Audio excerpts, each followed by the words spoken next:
वाला 5 साल का मासूम जिसे धर्म विशेष का ज्ञान भी नहीं है, मौलाना ने बहला फुसला कर उसका धर्मांतरण करा दिया। इसके साथ ही उसने खतना भी कर दिया।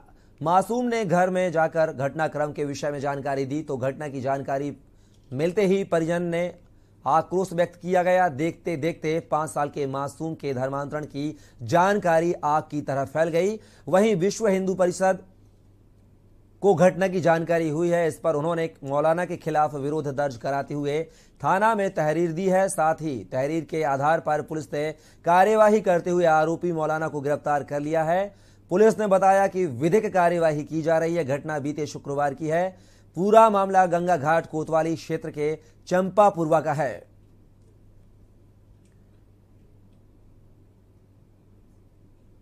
उन्नाव में एक 5 साल के नाबालिग अबोध बच्चे को एक मौलाना ने बहला फुसला कर धर्मांतरण करा दिया और जबरन उसका खतना भी कर दिया। जब इसकी जानकारी परिजनों को लगी तो परिजनों ने पुलिस थाने में पहुंचकर तहरीर दर्ज कराई है। वहीं पूरे मामले को लेकर अब विश्व हिंदू परिषद भी सामने आ गया है। पुलिस ने मामला दर्ज कर आरोपी मौलाना को गिरफ्तार कर लिया है। थाना गंगा घाट में धर्मांतरण का एक मामला प्रकाश में आया है, जिसमें पीड़ित पक्ष से तहरीर लेकर के एक अभियुक्त के खिलाफ अभियोग पंजीकृत किया गया है। नामजद अभियुक्त को गिरफ्तार कर लिया गया है। आगे जांच की जा रही है। जो भी तथ्य सामने आएंगे उस प्रकार आगे कार्रवाई की जाएगी। इसी खबर पर हमारे साथ हमारे उन्नाव से संवाददाता विशेष संवाददाता अरुण अवस्थी हमारे साथ जुड़ चुके हैं। अरुण, महज 5 साल के मासूम बच्चे को जबरन धर्म परिवर्तन करवाया जाता है, इवन उसका खतना भी कर दिया जाता है। कैसे देखते हैं पूरे मामले को लेकर? क्या अब जबरन यहां पर धर्म परिवर्तन कराया जाएगा लोगों से? बिल्कुल, जिस तरीके से अगर बात करें तो गंगा घाट थाना क्षेत्र में मदरसे काफी है और उन गरीब लोगों पे इनका वार रहता है। जो धर्मांतरण के मामले आते हैं निश्चित रूप से कहीं ना कहीं ये गरीब बस्तियों पे ही आते हैं। अगर बात करें तो जो 5 साल का बच्चा है ये मदरसे में पढ़ने जाता था और मदरसे में पढ़ने के दौरान ही उसको विभिन्न प्रकार के प्रलोभन दिए जाते हैं। कहा तो ये भी जा रहा है कि उसके परिजनों को भी प्रलोभन दिए जा रहे थे, लेकिन परिजन पढ़ाई के लिए तो भेज रहे थे, लेकिन वो कतई धर्मांतरण के लिए तैयार नहीं थे। अभी अगर बात करें तो बीते दिन उस बच्चे को एक मौलाना के संपर्क में लाया गया और मौलाना ने बगैर बताए, बगैर परिजनों की सूचना के उसका खतना कर दिया। और जब घर पहुंचकर बच्चा इस पूरी जानकारी से अपने परिजनों को जानकारी देता तो परिजन आक्रोशित होते हैं, हिंदूवादी नेताओं को सूचना देते, विश्व हिंदू परिषद तक पूरा मामला पहुंचता है, प्रशासन के संज्ञान में आता है और प्रशासन इसके बाद हरकत में आने के बाद में मुकदमा पंजीकृत करता है और उस मौलाना की गिरफ्तारी करता है, जिसके द्वारा ये पूरा कृत्य किया जाता है, जिसके द्वारा धर्मांतरण का प्रयास किया जाता है। लेकिन अगर बात करें तो जो इस तरीके के मदरसे हैं जिसमें अक्सर आरोप लगते रहते मदरसों को लेकर के, अगर बात करें तो उन्नाव के जो फायर ब्रांड नेता है, साची महाराज सांसद हैं उन्नाव से, इनका भी अक्सर आरोप रहता है कि मदरसों में जो तालीम दी जाती है वो तालीम ऐसी नहीं होती जो शिक्षा से जुड़ी हुई, उसमें विभिन्न तरीके से बहलाने फुसलाने का काम किया जाता है। तो कहीं ना कहीं ये मामला भी इस तरीके से अब दिख रहा है, उनकी बात भी सच साबित होती नजर आ रही है।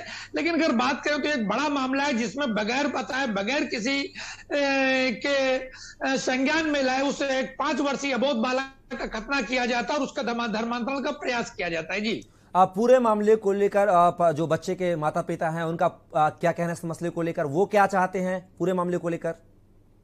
बिल्कुल, अगर बच्चे के परिजनों की बात करें तो बच्चे के परिजनों का साफ साफ कहना है, चूंकि पास में मदरसा पढ़ता था इसलिए हम लोगों ने केवल शिक्षा दिलाने के उद्देश्य से इसको वहां भेजा था, हमारा कोई दूसरा उद्देश्य नहीं था। और जो भी ये घटना हुई है, धर्मांतरण का प्रयास हुआ है, इसमें हम लोगों को कोई जानकारी नहीं थी। जो जब बच्चा घर आता है उसके द्वारा जानकारी दी जाती है, उसके बाद जानकारी होती है और वो लोग इस पूरे मामले को प्रशासन तक पहुंचाते, हिंदूवादी नेताओं तक पहुंचाते, विश्व हिंदू परिषद सक्रिय होता है, उसके बाद मामला दर्ज होता है और उस मौलाना की गिरफ्तारी भी हो जाती है। अब इसमें देखने वाली बात यह होगी कि आगे गिरफ्तारी के बाद में किस तरीके से जांच होती है और जांच के बाद, जैसा प्रशासन अक्सर कहता भी रहता है कि जांच के बाद में किस तरीके का और खुलासा किया जाता है। अरुण, जिस तरीके से मदरसों पर सवालिया निशान खड़े होते रहे हैं, वहां पर तमाम तरह के सवाल खड़े होते रहे हैं, जांच भी की जाती है, लेकिन जिस तरह से एक क्या गैर मुस्लिम जो बच्चा वहां पर पढ़ने जाता है उसके साथ इस तरह का कृत्य किया जाता है कि उसको बहला फुसलाकर धर्म परिवर्तन कराया जाता है, तो क्या फिर से अब मदरसों पर संदेह जो पैदा किया जा रहा था, जो उत्पन्न होते थे लोगों के जेहन में, तो क्या उसकी तस्वीर यहां से उन्नाव से वो क्लियर होती हुई दिखाई दे रही है अरुण? बिल्कुल, अगर बात करें तो मदरसों को लेकर के अभी सरकार ने भी इनकी जांच के बात की थी, जांच कराई थी सारे मदरसों की, और मदरसों की जांच में बहुत सारी बातें और भी स्पष्ट हुई है। जहां पे शिक्षा की अगर बात करें तो शिक्षा सिर्फ एक विषय की दी जाती है, और उस विषय को लेकर के हालांकि सरकार का प्रयास रहता है कि हर सब्जेक्ट को वहां पढ़ाया जाए, लेकिन कहीं ना कहीं इस तरीके से लोगों को गुमराह करने का काम इस मदरसों में किया जाता है। ये जो घटना है, ये घटना उन जो विभिन्न लोगों के जो आरोप रहते हैं, उन आरोपों को सत्य साबित कर रही है। अरुण, विश्व हिंदू परिषद भी इस पूरे मामले को लेकर बीच में मध्यस्थता कर रहा है, क्या उनके किसी पदाधिकारी से बात हुई है? विश्व हिंदू परिषद पूरे मसले को लेकर अब क्या कुछ करेगा? आगे की स्ट्रेटजी क्या होगी विश्व हिंदू परिषद की? अगर बात करें तो विश्व हिंदू परिषद ने तत्काल इस पूरे मामले को लेकर के जिले के आला अधिकारियों को अवगत कराया, थानेदार, थाना अध्यक्ष जो है उनको अवगत कराया, और उसके तत्काल बाद प्रशासन सक्रिय होता है। प्रशासन सक्रिय होने के बाद में उस मौलाना की गिरफ्तारी करता है, मुकदमा पंजीकृत करता है, और मुकदमा पंजीकृत करने के बाद में अब जांच की बात कर रहा है। हालांकि अगर बात करें विश्व हिंदू परिषद और हिंदू जागरण मंच के नेताओं की, तो वो लोग पूरे मामले पर अपनी नजर बनाए हुए हैं और कह रहे हैं अगर इसमें सही जांच नहीं होती है तो आगे जो भी उचित होगा वो किया जाएगा। अरुण, जैसा कि कहा कि साक्षी महाराज यहाँ के स्थानीय सांसद हैं उन्नाव के, तो हमेशा वह हिंदूवादी बात करते हैं, हमेशा हिंदुत्व की बात करते हैं, लेकिन उनके ही क्षेत्र में इस तरह का बड़ा कृत्य कर दिया जाता है। इस मसले को लेकर क्या साक्षी महाराज का कोई बयान सामने आया है? वो क्या करेंगे पूरे मामले को लेकर?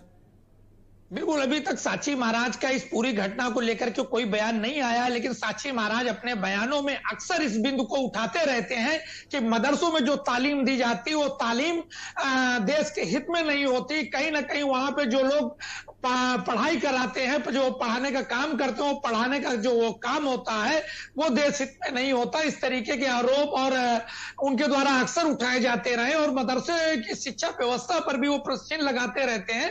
अगर बात करें इस पूरे घटनाक्रम को लेकर के, इस घटनाक्रम पे उनका अभी तक कोई बयान सामने नहीं आया है। अरुण, बच्चे के माता पिता इस मामले को लेकर अब क्या कुछ कह रहे हैं?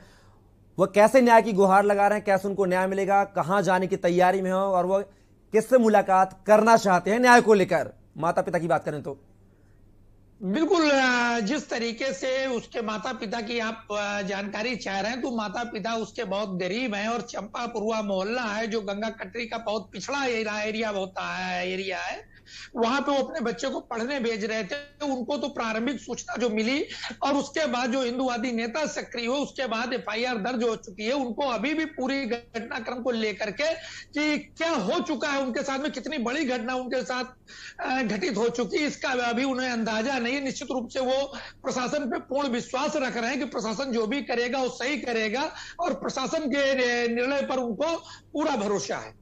चलिए अरुण, आपने तमाम जानकारी हम तक साझा की, उसके लिए आपका बहुत बहुत शुक्रिया। तो ये थे हमारे साथ हमारे संवाददाता अरुण, जो कि उन्नाव से एक नाबालिग बच्चे के धर्म परिवर्तन कराने को लेकर जुड़ी अपडेट हम तक पहुंचा रहे थे। तो बता दें, उन्नाव में जबरन एक 5 साल के मासूम का बहला फुसला कर धर्म परिवर्तन करा दिया जाता है, खतना करवा दिया जाता है। तो आप बोल सकते हैं कि उत्तर प्रदेश में योगी राज में जहां लव जिहाद करके महिलाओं का धर्म परिवर्तन, बच्चों का धर्म परिवर्तन करवाया जाता था, वहीं अब नाबालिग बच्चे भी यहां पर सुरक्षित नजर नहीं आ रहे हैं।